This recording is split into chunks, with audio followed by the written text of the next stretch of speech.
So welcome back to my YouTube channel. If you're new here, thank you for choosing to watch my videos. Please don't forget to support this channel by subscribing below. Subscribe, so that whenever I post, you are among the first to get the notification and you're among the first to get the knowledge, right? Today, I also want to feed your mental space as an all-round nutritionist. My name is Sarah Ayuma, okay? So let me ask you, between the day-to-day relationships and marriage, which one do you think breaks so easily? Because there's this notion around the world that marriages break so easily these days. Is it the truth on the ground? Is it the truth on the ground? I doubt, because no one is taking roll call of how many relationships break through simple text message or calls. And instead, everyone pokes their noses in marriages that go to courts for divorces. So no marriages. It's good to know that marriages take longer than relationships to break because of the levels of commitments. The levels of commitment and processes involved to break up a relationship cannot be compared to the level of commitment and processes involved to break up a marriage. So that alone should tell anyone who has a wise mind that marriages take longer to break, all right? Marriages take longer to break than a relationship. So the next time you want to treat your boyfriend like your husband, you want to treat him, wash his clothes, cook for him, and he hasn't insured you, he hasn't put you in any medical cover, yet you're cooking for him. When you burn yourself in his house, who will take responsibility of that? So the next time you want to treat your boyfriend as your husband, remember that he can break up with you at any point. Because he has not committed publicly to you, he can break up with you at any point. So today's topic is about what sin warrants a divorce, okay?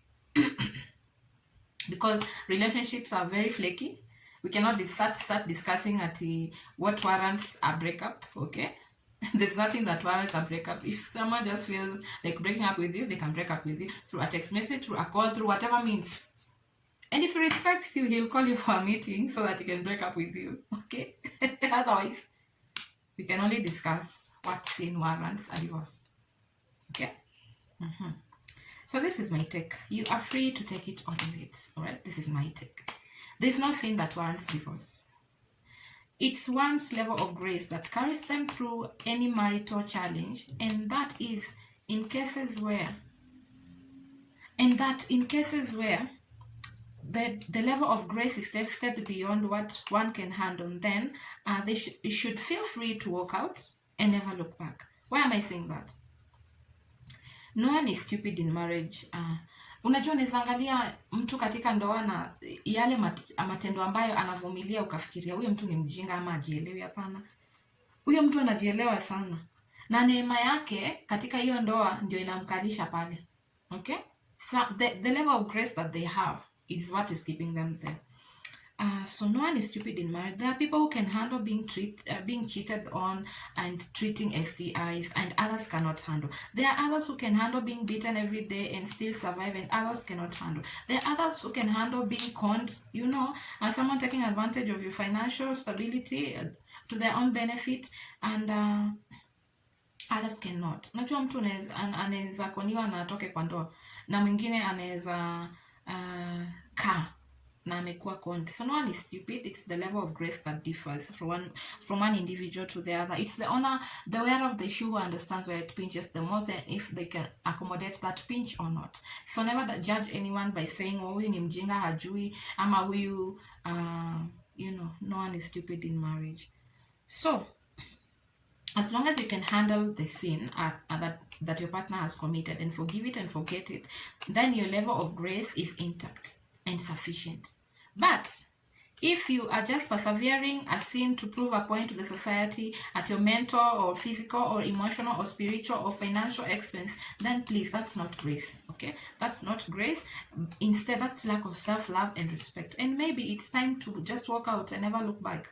If you're doing something to please the society, that's not grace. That's lack of self-love and respect for you. the one sitting in that situation.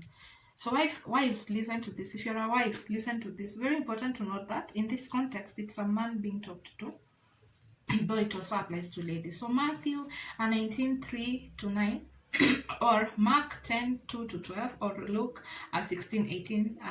I'll paraphrase. Jesus was asked whether divorce can properly be obtained for just any reason a person might have. He answered by appealing to the original marriage law, and that's here is where I say that the Bible does never contradicts itself. Okay, so Jesus answered by appealing to the original marriage law. Jesus taught that divorce itself in general is contrary to God's will. God made one man for one woman, indicating he did not intend for either to marry anyone else. Okay, he said they should cleave to each other and the two should become one. So there's no room in God's plan for a third party in marriage. Okay, God joins the man and the woman. No human has the right to break that bond.